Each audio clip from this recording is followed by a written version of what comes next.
+2 business സ്റ്റഡീസിന്റെ exam ആണ്. നമുക്കറിയാം, നമുക്ക് പഠിക്കാനുള്ള ചാപ്റ്റേഴ്സിലെ ഏറ്റവും വെയിറ്റേജ് കൂടിയ ചാപ്റ്റർ ആണ് മാർക്കറ്റിംഗ് എന്ന് പറയുന്ന ഒരു ചാപ്റ്റർ. ഓക്കെ, 12 മാർക്കിന്റെ ചോദ്യമാണ് ഈ ഒരു ചാപ്റ്ററിൽ നിന്ന് വരാനായിട്ട് പോകുന്നത്. അപ്പോൾ കുറെ കുട്ടികളെ സംബന്ധിച്ചിടത്തോളം അതിൽ കുറെ അധികം കോൺസെപ്റ്റ് ഉള്ളതുകൊണ്ട് എന്ത് പഠിക്കണം, എങ്ങനെ പഠിക്കണം എന്ന് കൺഫ്യൂഷൻ ആണ്. പക്ഷെ മാർക്കറ്റിംഗ് എന്ന് പറയുന്ന ചാപ്റ്റർ നിങ്ങൾ പഠിക്കാതെ പോകരുത്. ഡെഫിനറ്റ്ലി ഏറ്റവും കൂടുതൽ ക്വസ്റ്റ്യൻസ് വരാൻ പോകുന്ന ഒരു ചാപ്റ്ററിൽ നിന്നാണ്. സത്യം പറഞ്ഞാൽ ഡിഫിക്കൽട്ട് ആയിട്ടുള്ള കോൺസെപ്റ്റ് ഒന്നുമില്ല, വളരെ ഈസി ആയിട്ടുള്ള കോൺസെപ്റ്റ് ആണ്. ഒന്ന് പഠിക്കാൻ റെഡിയാണ് നിങ്ങളെന്നുണ്ടെങ്കിൽ നമുക്ക് വളരെ നന്നായിട്ട് പഠിക്കാൻ പറ്റുന്ന ഒരു ചാപ്റ്റർ. അപ്പൊ മിസ് ഇന്ന് ഈ വീഡിയോ ചെയ്യാനായിട്ട് പോകുന്ന മാർക്കറ്റിംഗ് എന്ന് പറയുന്ന ചാപ്റ്ററിലെ ഏറ്റവും ഇമ്പോർട്ടന്റ് ആയിട്ടുള്ള 10 ക്വസ്റ്റ്യൻസ്. ഓക്കെ, അപ്പൊ ഈ ഒരു 10 ക്വസ്റ്റ്യൻസ് നിങ്ങൾ എന്ത് ചെയ്യുക, നിങ്ങൾ പഠിച്ചിട്ട് പോവുക. ഞാനിവിടെ ക്വസ്റ്റ്യൻസ് ആണ് നിങ്ങളെ കാണിക്കാനായിട്ട് പോകുന്നത്. ഈ ഒരു ക്വസ്റ്റ്യൻസ് നിങ്ങൾ എഴുതുന്ന സമയത്ത് ഈ ക്വസ്റ്റ്യൻസ് ആൻസേഴ്സ് ഒരു തവണ നിങ്ങളൊന്ന് എഴുതി നോക്കിയിട്ട് പോവുക. ഓക്കെ, അപ്പൊ എന്തായാലും ഈ ഒരു 10 ചോദ്യങ്ങൾ, ഏറ്റവും ഇമ്പോർട്ടന്റ് ആയിട്ടുള്ള 10 ചോദ്യങ്ങൾ, റിപ്പീറ്റ് ആയിട്ട് പല വർഷങ്ങളും ചോദിച്ചിട്ടുള്ള ചോദ്യങ്ങളാണ് നമ്മൾ എടുക്കുന്നത്. അപ്പം ഓർക്കുക, മാർക്കറ്റിംഗ് എന്ന് പറയുന്ന ചാപ്റ്റർ വളരെ ഇമ്പോർട്ടന്റ് ആണ്. ഫസ്റ്റ് നമുക്ക് നോക്കാം, state the difference between marketing and selling. Okay, മാർക്കറ്റിംഗും സെല്ലിംഗും തമ്മിലുള്ള ഡിഫറൻസ് എന്താണ് എന്നുള്ള കാര്യം. ഓക്കെ, ഇതൊരു ടേബിൾ ആയിട്ട് തന്നെ നമ്മൾ പഠിച്ചിട്ടുണ്ട്, ലൈവിൽ നമ്മൾ ഡിസ്കസ് ചെയ്തതായിരിക്കും. അപ്പൊ നിങ്ങൾ എന്ത് ഇതിന്റെ ആൻസേഴ്സ് കൃത്യമായിട്ട് പഠിക്കണം.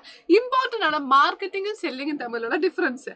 രണ്ടാമത്തെ, what do you mean by the term marketing, explain its different functions. Okay, different functions of marketing ഏതൊക്കെയെന്നാണ് ചോദിച്ചിരിക്കുന്നത്. ഈ ഒരു ചോദ്യം എന്ത് ചെയ്തിട്ടുണ്ട്, 8 മാർക്കിനും എന്ത് ചെയ്തിട്ടുണ്ട്, ചോദിച്ചിട്ടുണ്ട്. അപ്പൊ 4 പോയിന്റ്, അതായത് ഇപ്പൊ 2 ക്വസ്റ്റ്യൻ അവിടെ വന്നേക്കുന്നത്. എന്താണ് മാർക്കറ്റിംഗ് എക്സ്പ്ലെയിൻ ചെയ്യുക, എക്സ്പ്ലെയിൻ ഫങ്ഷൻസ് എന്നാണ് പറഞ്ഞത്. ഒരു 8 പോയിന്റ് നിങ്ങൾ എന്തായാലും പഠിച്ചു കൊടുക്കുക. ബിക്കോസ് 8 മാർക്കിന്റെ എസ്എ ക്വസ്റ്റ്യൻ ആയിട്ട് ഈ ഒരു ചോദ്യം ചോദിക്കാറുണ്ട്. ഫങ്ഷൻസ് ഓഫ് മാർക്കറ്റിംഗ് ആ ചാപ്റ്റർ ഇൻട്രൊഡക്ഷൻ പാർട്ടിൽ തന്നെ ആദ്യ ഭാഗത്ത് തന്നെ നമുക്ക് പഠിക്കാനായിട്ടുള്ളതാണ്. അപ്പൊ ഫങ്ഷൻസ് ഓഫ് മാർക്കറ്റിംഗ് നിങ്ങൾ പഠിക്കണം. അടുത്താണ് explain 4 P's in marketing mix. Marketing മിക്സിലെ 4 P's, 4 എലമെന്റ്സ് ഏതൊക്കെയാണ്? ഇത് എന്തായാലും ഒരു ചോദ്യം നമുക്ക് ചോദ്യപേപ്പറിൽ കാണാൻ പറ്റും, അല്ലെങ്കിൽ നമുക്ക് ഉറപ്പായിട്ടും എക്സ്പെക്ട് ചെയ്യാൻ പറ്റുന്നതാണ്. അത്ര ഇമ്പോർട്ടന്റ് ആണ്. അപ്പൊ അതുകൊണ്ട് നിങ്ങൾക്ക് ഒരുപക്ഷെ 4 P's എന്തൊക്കെയാണെന്ന് അറിയായിരിക്കും. അത് അറിയാവുന്ന ആളുകൾ താഴെ ഒന്ന് കമന്റ് ചെയ്യുക. എത്ര ആളുകൾക്ക് കൃത്യമായിട്ട് ഇത് അറിയാം എന്നൊരു കാര്യം കൂടി നമുക്കൊന്ന് നോക്കാം. Okay, fine. നെക്സ്റ്റ് ക്വസ്റ്റ്യൻ നമ്മൾ വേണം, what is branding, describe the features of A good brand. Okay, അതായത് ഒരു നല്ല ബ്രാൻഡിന്റെ ഫീച്ചേഴ്സ് എന്തൊക്കെയാണ് നമുക്ക് പഠിക്കാനായിട്ടുണ്ട്. എന്താണ് ബ്രാൻഡിങ് എന്നും അതിന്റെ ഫീച്ചേഴ്സ് അല്ലെങ്കിൽ characteristics of A good brand name. ഒരു ഗുഡ് ബ്രാൻഡ് നെയിമിന് ക്യാരക്ടറിസ്റ്റിക്സ് എന്താ, ഒരു 4 പോയിന്റ് ഒക്കെ നിങ്ങൾ എന്ത് ചെയ്യുക, ഒന്ന് പഠിച്ചു വെച്ചോളൂ. Okay, fine. നെക്സ്റ്റ് നമ്മൾ നോക്കാനായിട്ട് പോകുന്നത്, explain with example consumer products and it's classification. അതായത് നമുക്ക് കൃത്യമായിട്ട് എന്ത് ചെയ്യാനായിട്ടുണ്ട്, കൺസ്യൂമർ പ്രൊഡക്ട്സ് ഏതാണെന്നും അതിന്റെ ക്ലാസിഫിക്കേഷൻസ് നമുക്ക് പഠിക്കാനായിട്ടുണ്ട്.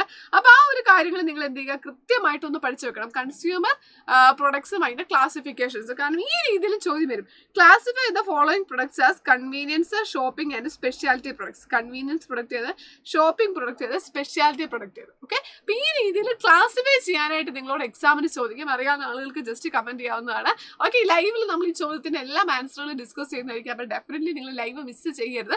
അതിന് മുമ്പ് നിങ്ങൾക്ക് ആൻസർ കണ്ടെത്താൻ പറ്റുമെങ്കിൽ വെരി ഗുഡ്. നിങ്ങളൊന്ന് ആൻസർ കണ്ടെത്താൻ ശ്രമിക്കുകയാണ്, അതൊന്ന് വായിക്കുകയാണ് എന്നുണ്ടെങ്കിൽ അത് നിങ്ങൾക്ക് വളരെ ഹെൽപ്ഫുൾ ആയിരിക്കും. Okay, fine. നെക്സ്റ്റ് ക്വസ്റ്റ്യനോട്ട് പോവുകയാണ്, explain various factors that affect the price of a product. Okay, അതായത് ഒരു പ്രൊഡക്റ്റിന്റെ പ്രൈസിനെ അഫക്ട് ചെയ്യുന്ന ഡിഫറെന്റ് ഫാക്ടേഴ്സ് ഏതൊക്കെ. പ്രൈസിങ്ങിനെ കുറിച്ച് നമ്മൾ പഠിക്കുമ്പോൾ നമുക്ക് അവിടെ പഠിക്കാനായിട്ടുണ്ട്. ഒരു 4-5 പോയിന്റ് നിങ്ങളൊന്ന് പഠിച്ചു വെക്കുക. അടുത്താണ്, packaging is A silent salesman, give reason. Okay, packaging എന്ന് പറയുന്ന ഒരു സൈലന്റ് സെയിൽസ്മാൻ ആണ് എന്ന് പറയുന്നു. അതിന്റെ റീസൺസ് എഴുതാൻ. ഇത് നിങ്ങൾ എന്ത് ചെയ്യുക, ഒരു 4 പോയിന്റോ അല്ലെങ്കിൽ ഒരു 5 പോയിന്റോ ഒക്കെ എന്ത് ചെയ്യുക, ഒന്ന് പഠിച്ചു വെക്കുക. Okay, fine.